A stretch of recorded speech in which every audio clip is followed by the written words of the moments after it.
Now that our Google sign-in flow is complete and we have tested that everything works on iOS, we can do the same on Android. So over here I have my Android emulator and I've already built and started the app. So I can press on the Sign in with Google button, and because this is the first time that I configure a Google account on this emulator, I get this progress screen. And now I'm prompted to enter my email.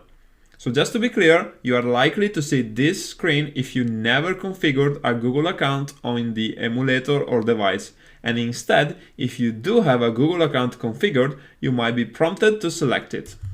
So over here, I'm just going to type in my test email address.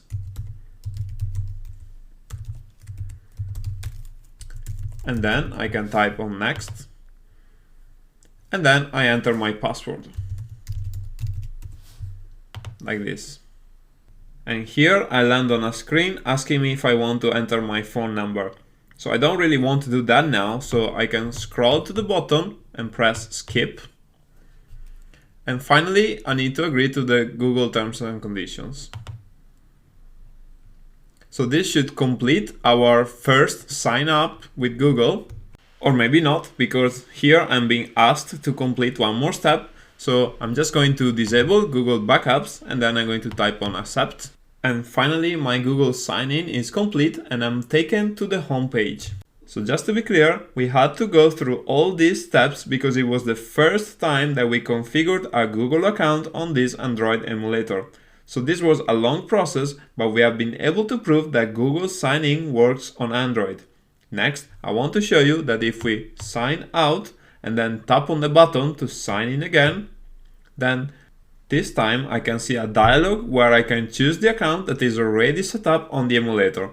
So I can tap here, and this takes me directly to the home page.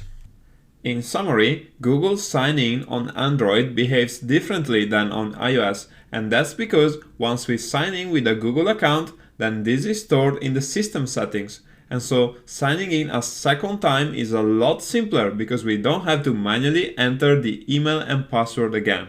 And what this means is that offering Google as a signing option on Android has a lot less friction for your users because most likely they already have a Google account set up.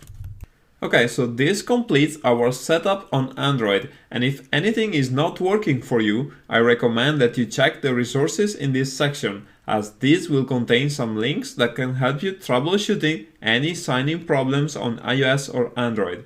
So let's continue on the next video.